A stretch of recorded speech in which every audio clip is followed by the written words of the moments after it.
میرے محترم دوستو، بزرگوں، عزیزوں،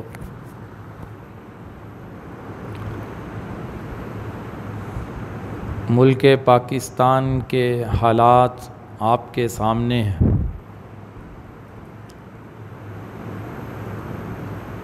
ایک طرح سے اس وقت حالت جنگ میں ہے۔ چند دن قبل رات کے پہر میں دشمن نے پاکستان کی عظیم جگہوں پر یعنی مساجد پر حملہ کیا ہے، مساجد کو شہید کیا ہے۔ اس حملے کے نتیجے میں پاکستان کے شہری شہید ہوئے ہیں، جن میں بچے بھی ہیں، بوڑھے بھی ہیں اور عورتیں بھی ہیں۔ نبی کریم صلی اللہ علیہ وسلم کا ارشاد ہے کہ جنگ کی تمنا نہ کرو،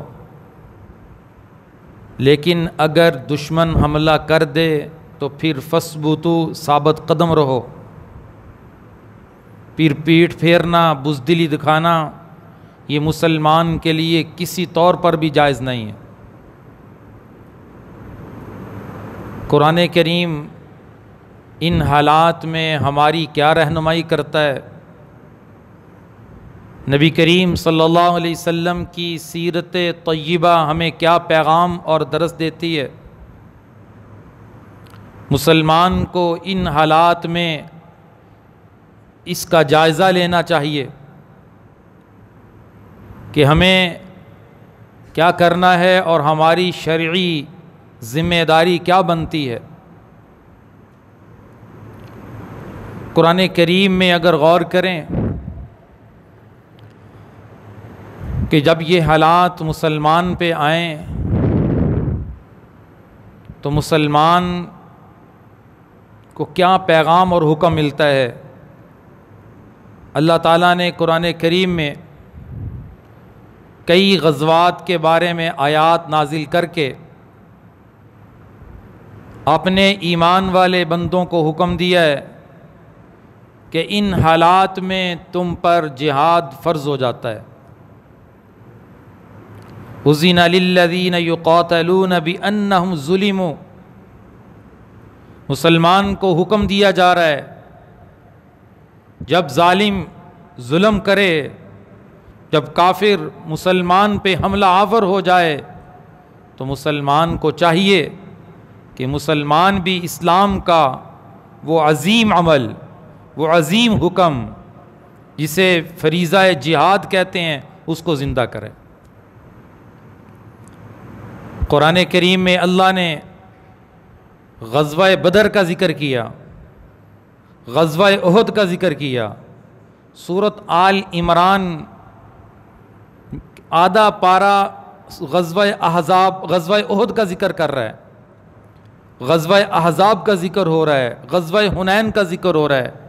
آپ صلی اللہ علیہ وسلم اپنی زندگی میں 27 مرتبہ میدان جہاد میں نکل کر اپنی امت کو کیا پیغام دے رہے ہیں کہ مسلمان جہاں پہ عابد عبادت کرنے والا ہوتا ہے، ہر مسلمان وہاں پہ مجاہد بھی ہوتا ہے۔ مسلمان عبادت کرنے والا بھی ہو اور مسلمان مجاہد بھی ہو۔ لیکن چونکہ یلغار کفر کی ہے، میڈیا کفر کے ہاتھ میں ہے، مسلمان کی سوچ میڈیا کے مطابق چل رہی ہے، مسلمان کی سوچ کو میڈیا جس طرف لے کے جانا چاہتا ہے اس طرح کی سوچ بنائی جاتی ہے، مسلمان ان پر اعتماد کر کے اسی پر یقین کر بیٹھتے ہیں، جبکہ مسلمان کا یقین قرآن پر ہونا چاہیے، اللہ کے حکم پر ہونا چاہیے۔ رسول اللہ صلی اللہ علیہ وسلم کی زندگی پر ہونا چاہیے۔ قرآن کا اعلان ہے، ان تنصروا اللہ ینصرکم ویثبت اقدامکم، اگر تم اللہ کی مدد کرو گے اللہ تمہاری مدد کرے گا۔ اللہ کی مدد کیا ہے؟ تم اللہ کے دین کی مدد کرو، اللہ کے دین کی نصرت کرو تو اللہ تمہاری مدد کرے گا۔ وَيُثَبِّتْ أَقْدَامَكُمْ، اور اللہ تمہیں ثابت قدمی عطا کرے گا۔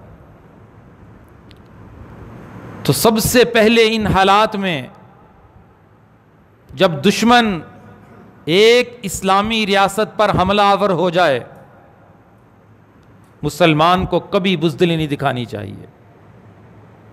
مسلمان کی سب سے مقدس جگہ اللہ کا گھر مسجد ہے، اور مسلمان کی سب سے مقدس کتاب قرآن کریم ہے۔ تو دشمن نے ایک عظیم اسلامی ریاست کی عظیم عبادت گاہوں پر حملہ آور ہو کر مساجد کی بے حرمتی کی، اور ان مساجد میں پڑے ہوئے قرآن کریم کی بے حرمتی کی۔ یہ معمولی حرکت نہیں ہے کہ ایک دشمن کو ایک عظیم اسلامی سلطنت پر حملہ کرنے کی جرأت کیسے ہو گئی، اور پھر مسلمان اس کو کیسے برداشت کر سکتا ہے کہ مسلمان کی عبادت گاہ کو گرائے اور مسلمان کی کتاب قرآن مجید کی کوئی بے حرمتی کرے۔ سیرت طیبہ سے ہم دور ہو چکے ہیں۔ ہمیں سیرت سے جو سبق اور پیغام ملتا ہے ہمیں اپنی زندگیوں میں اسے نافذ کرنا چاہیے۔ مسلمان بدر میں 313 تھے، ان کے پاس ایمانی طاقت تھی، ان کا ایمان تھا۔ ہمارے پاس وسائل کم ہیں، ہمارے پاس تعداد کم ہے، ہمارے پاس اسلحہ کم ہے، ہمارے پاس گھوڑے کم ہیں، دشمن کے پاس اسلحہ بھی زیادہ ہے، مقابلے میں 1000 کا لشکر بھی ہے۔ قد کان لکم آیۃ فی فیۃین التقطا فیۃ تقاتل فی سبیل اللہ واخری۔ قرآن کریم بتاتا ہے جب دو جماعتیں آمنے سامنے ہوئیں، مسلمان کے پاس وسائل کم اور بد مقابل کے پاس وسائل زیادہ ہے، مسلمان کی طاقت میں جو تھا وہ اپنے وسائل لے کر میدان عمل میں آ گیا۔ وَأَعِدُّوا لَهُم مَّا اسْتَطَعْتُم مِّن قُوَّةٍ، مسلمان کو حکم ہے کہ جو تیری بس اور طاقت میں ہے اس کو لے کر میدان عمل میں آ جاؤ۔ سب سے بڑی طاقت مسلمان کے پاس ایمان کی طاقت ہے۔ مسلمان کبھی اپنی طاقت پہ زور پہ نہیں لڑتا، اپنے اسلحے کے زور پہ نہیں لڑتا، مسلمان اپنے ایمان کی طاقت سے لڑتا ہے۔ اور پھر جب مسلمان ایمان کی طاقت کو لے کر اور اپنے موجود وسائل کو لے کر میدان عمل میں آتا ہے تو پھر اللہ اس کی مدد کے لیے ہزاروں فرشتوں کو نازل کرتا ہے۔ میں یہ بات کئی بار کہہ چکا ہوں، ہم وسائل اور طاقت کے پابند نہیں ہیں کہ ہمارے پاس طاقت ہوگی، وسائل ہوں گے تو پھر ہم اس فریضے کو زندہ کریں گے۔ ہم اللہ کے حکم کے پابند ہیں۔ پوری اسلام کی تاریخ اٹھاؤ، کتنے آپ کو غزوات ایسے ملیں گے مسلمان کمزور ہیں، دشمن طاقتور ہے، اللہ نے مدد کس کی؟ اللہ نے ایمان والوں کی مدد کی۔ سارے غزوہ احزاب میں مشرک، منافقین اور یہودی مل چکے تھے، ان کا گٹھ جوڑ ہو چکا تھا کہ ہم نے اسلامی ریاست مدینہ منورہ کو ختم کرنا ہے۔ مکہ کے مشرک اور منافقین اور یہودی تینوں ملے تھے۔ احزاب کہتے ہیں لشکروں کو، حزب کی جمع لشکر، کئی لشکر جمع ہو کر مدینے کی ریاست کو ختم کرنے آئے تھے۔ مسلمان اپنے وسائل لے کر وہ بھی میدان میں آ گئے تھے، ان کی تعداد زیادہ، ان کی تدبیریں زیادہ، لیکن اللہ کی تدبیر بھی ہے، اللہ کی تدبیر بھی ہے کہ اللہ کا اعلان ہے یا ایھا الذین آمنوا اذا لقیتم فئۃ فاثبتوا، اے ایمان والو جب تمہاری ملاقات دشمن سے ہو جائے تو فثبتوا ثابت قدم رہو، واذکروا اللہ، اللہ کو کثرت سے یاد کرو تاکہ تم کامیاب ہو جاؤ۔ مسلمان کو اپنی سوچ کو بدلنا ہے کہ اتنے لشکروں کے ہوتے ہوئے غزوہ احزاب پہ فتح کسے ملی تھی؟ قرآن کیا بتاتا ہے؟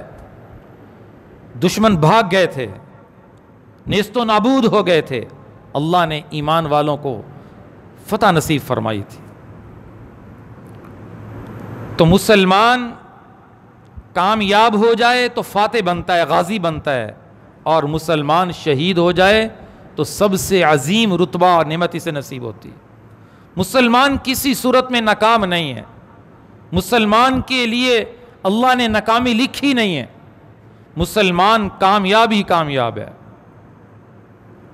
آج مسلمان کے اندر سے جہاد کا جذبہ اور شوق ختم ہے۔ میرے نبی نے فرمایا جس نے جہاد کی نیت نہیں کی، جہاد کرنے کا ارادہ نہیں کیا، جب وہ مرتا ہے تو منافقت کی موت مرتا ہے۔ کتنی سخت وعید کا اعلان۔ آج دلوں کے اندر دنیا کی محبت، مال کی محبت، اور مال کو اللہ نے امتحان اور آزمائش بنایا، مسلمان کے دل میں شہادت کا شوق ختم ہو گیا، اس لیے جہاد سے ڈرتا ہے، جہاد کا نام لینے سے ڈرتا ہے۔ عالمی میڈیا نے یہ بات اتنی مختلف طریقوں سے مسلمانوں کے دلوں میں ڈالی کہ جہاد کا نام نعوذ باللہ اسے دہشت گردی بنا دیا گیا۔ جہاد کی کوئی بات کرے کہتے یہ عجیب بات کر رہے ہیں، یہ جہاد کی بات کر رہے ہیں۔ کبھی قرآن میں غور کیا؟ قرآن میں 558 آیتیں اللہ نے جہاد کے بارے میں نازل فرمائی ہیں۔ کتنا کمزور ایمان ہے۔ اللہ کے نبی 27 مرتبہ میدان جہاد میں نکلے ہیں اور اپنی زندگی میں 52 سے 53 مرتبہ صحابہ کا لشکر روانہ کیا ہے۔ آپ کی زندگی کے آخری ایام آپ کو فکر لگی ہوئی تھی حضرت اسامہ کا لشکر بھیجنا ہے۔ آپ کا انتقال ہوتا ہے، آپ کی وراثت میں کوئی مال نہیں تھا، آپ کی وراثت میں جنگی تلواریں تھیں، آپ کی وراثت میں جنگی زیریں تھیں، 11 تلواریں تھیں، آپ نے جنگی ساز و سامان اپنی وراثت میں چھوڑا ہے۔ اور آپ کے ناموں میں ایک نام نبی الملاحم، گمسان کی جنگوں والا نبی، نبی القتال، لڑائی کرنے والا نبی، نبی السیف، تلوار والا نبی۔ میرے نبی نے تو جہاد سے محبت کی اور فرمایا اسلام جہاد کی چوٹی ہے، اور جنت میں جانے کا مختصر ترین راستہ اللہ کے نبی نے فرمایا جہاد ہے۔ دشمن حملہ آور ہو جائے تو مسلمان کو اپنے اندر سب سے پہلے اس جذبے کو بیدار کرنا چاہیے۔ یا ایھا النبی حرض المؤمنین علی القتال، اے نبی مومنین کو قتال پر ابھاریے۔ قرآن کریم بھرا ہوا ہے، قرآن کا مطالعہ کریں آپ حیران ہو جائیں گے۔ بعض مفسرین نے یہاں تک لکھ دیا کہ لگتا ہے قرآن کو نازل کرنے کا مقصد ہی جہاد ہے، کہ اللہ نے قرآن میں فریضہ جہاد کو اتنا تفصیل سے بیان کیا، کسی اور فریضے کو اتنا تفصیل سے بیان نہیں کیا جتنا جہاد کا تذکرہ قرآن میں۔ لیکن دشمنوں کی سازش کہ مسلمان کے دل سے شوق شہادت اور جذبہ جہاد ختم ہو گیا۔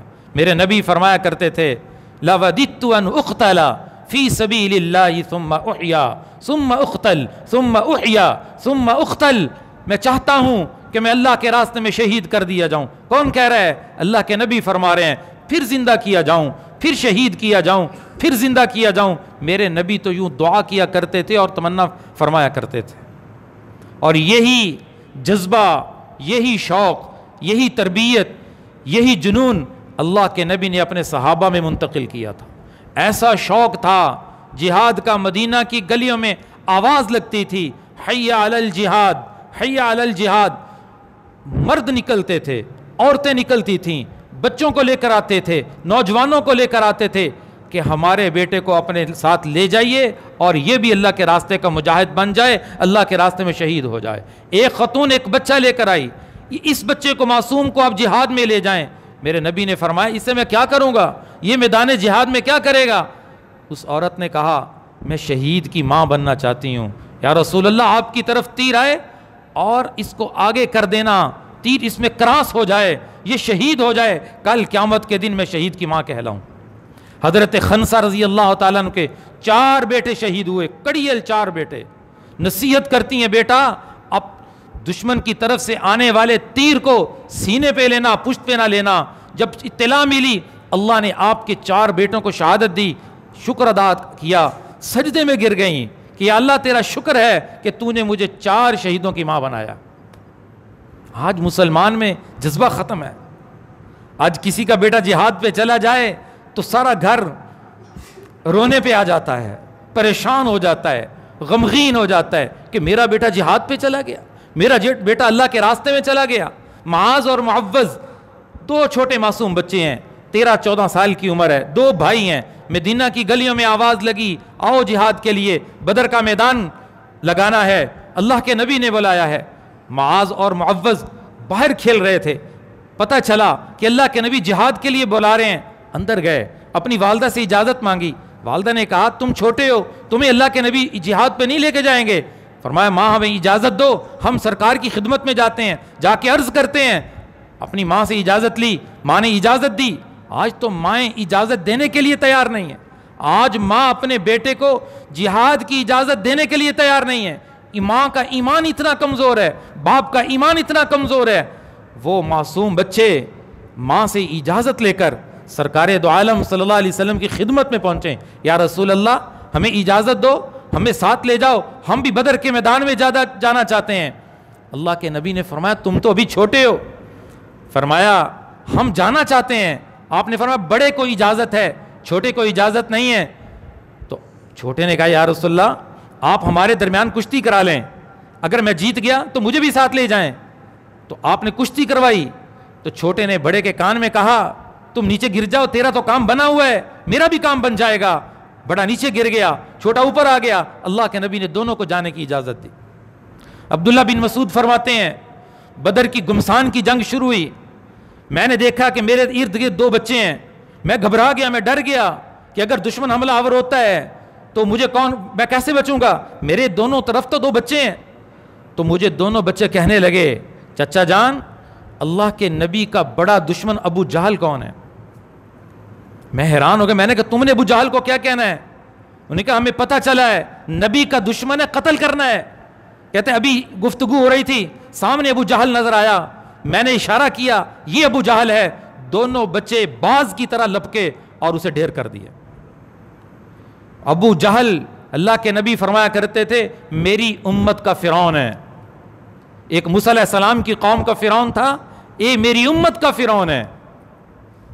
اور مر رہا تھا, جہنم واصل ہو رہا تھا, اور کہہ رہا تھا میری گردن اوپر سے کاٹنا تاکہ پتہ چلے سردار قتل ہوا ہے. اس وقت بھی تکبر نہیں گیا. اس کو ڈھیر کرنے والے 2 بچے تھے. مسلمان کے دل سے شوق کیوں ختم ہوا ہے. اللہ کے نبی نے فرمایا ایک وقت آئے گا, کئی بار یہ حدیث سناتا ہوں, ایک وقت آئے گا کافر قومیں مسلمان کو ختم کرنے کے لیے اس طرح اکٹھی ہوں گی جیسے دسترخوان پہ کھانے والے اکٹھے ہوتے ہیں. ایک وقت آئے گا جمع ہو جائیں گے جیسے آج کافر قوتیں جمع ہیں. انڈیا اور اسرائیل کا گٹھ جوڑ ہو چکا ہے. اسرائیل فلسطین پہ حملہ آور ہے اور انڈیا پاکستان پہ حملہ آور ہے. حالات بالکل ایک جیسے دونوں طرف نظر آ رہے ہیں, طریقہ کار دونوں کا ایک جیسا ہے. یہ ان کے پیچھے امریکہ پشت پناہی کر رہا ہے, باطل قوتیں ان کے ساتھ کھڑی ہیں, اور پاکستان ان کی آنکھوں میں کانٹے کی طرح چبھ رہا ہے. پاکستان ان سے برداشت نہیں ہو رہا, اس لیے کہ اسلامی تحریکیں اور اسلامی کام اور اسلام کی اشاعت جتنی پاکستان سے ہو رہی ہے پوری دنیا میں کسی ملک سے نہیں ہو رہی. جتنا مضبوط نظام مدارس کا, مساجد کا, مراکز کا, دین کی اشاعت کا اس ملک سے ہو رہا ہے, کہیں نہیں ہو رہا. اس لیے عالمی طاقتوں کی آنکھوں میں پاکستان کانٹے کی طرح چبھ رہا ہے, اس لیے اکٹھے ہو چکے ہیں. تو یا صحابہ نے پوچھا یا رسول اللہ کیا مسلمانوں کی تعداد کم ہوگی؟ آپ نے فرمایا نہیں, مسلمان بھی کثرت سے ہوں گے. پھر کیا ہوگا؟ فرمایا ان میں وہن کی بیماری پیدا ہو جائے گی. تو صحابہ نے پوچھا مل وہن یا رسول اللہ, یا رسول اللہ وہن کیا ہے؟ میرے نبی نے فرمایا حب الدنیا و کراہیت الموت, یہ دنیا سے محبت کریں گے, موت سے نفرت کریں گے. صحابہ موت سے پیار کرتے تھے, موت سے محبت کرتے تھے. عمر بن جمور رضی اللہ تعالیٰ لنگڑی ٹانگ کے ساتھ نبی علیہ السلام سے اجازت مانگ رہے ہیں, یا رسول اللہ مجھے اجازت تو, میں نے جہاد میں جانا ہے. فرمایا تو تو معذور ہے. فرمایا اسی حالت میں جانا چاہتا ہوں, ایک ٹانگ سے معذور ہے. میدان میں جا کے شہادت نوش فرمائی, شہید ہو گئے. خواتین کا شوق تھا, بچوں کا شوق تھا, بوڑھوں کا شوق تھا. بوڑھے معذور ہوتے تب بھی اللہ کے نبی سے اجازت مانگتے, سواریاں ختم ہو جاتی, صحابہ آنکھوں سے آنسو بہاتے, یا رسول اللہ ہمارے پاس تو سواری نہیں ہے جس سواری پہ بیٹھ کر ہم جہاد کر سکیں. اللہ کے نبی فرماتے میں تمہیں سواری کیسے دے سکتا ہوں, میرے پاس خود سواری نہیں ہے جو میں تمہیں مہیا کر سکوں. صحابہ کی آنکھوں سے آنسو نکلے, وہ آنسو بھی قرآن نے نقل کیے ہیں کہ اللہ کے راستے میں جانے کے لیے ان کے پاس سواریاں نہیں تھیں, اس لیے معذور ہو سمجھے گئے, لیکن ان کی آنکھوں سے آنسو جاری ہو گئے. تفیض من الدم حزنا الا یجدوا ما ينفقون, ہم سواری نہیں پاتے ہیں, ہم مال نہیں پاتے جس کے ذریعے ہم اللہ کے راستے میں نکلیں. ان کے آنکھوں سے نکلے آنسو بھی اتنے قیمتی تھے کہ اللہ تعالیٰ نے قرآن کا حصہ بنا دیا. میرے نبی صلی اللہ علیہ وسلم اگر آج زندہ ہوتے تو یہ حالات نہ ہوتے. اللہ کے نبی تو ایک مسلمان کا خون برداشت نہیں کر سکتے تھے. میں نے سابقہ بیان میں عرض کیا تھا, صرف عثمان رضی اللہ تعالیٰ کے خون کا بدلہ لینے کے لیے اللہ کے نبی نے 1400 صحابہ کے موت پہ بیعت لی تھی, موت پہ. یہاں سے نہیں جائیں گے جب تک کہ عثمان کے خون کا بدلہ نہیں لیتے. ایک یہودی نے ایک مسلمان عورت کے سر سے دوپٹہ کھینچ لیا تھا, ایک صحابی کو غیرت ایمانی اس کی جاگی, اس نے اس یہودی کو قتل کر دیا. یہودی اس صحابی کو قتل کرنے کے لیے لشکر لے کر آ گئے. میرے نبی کو اطلاع ملی, اللہ کے نبی نے پورا لشکر یہودیوں کے خلاف روانہ کر دیا. صرف ایک مسلمان کے سر کے اترنے والے دوپٹے کا مسئلہ تھا.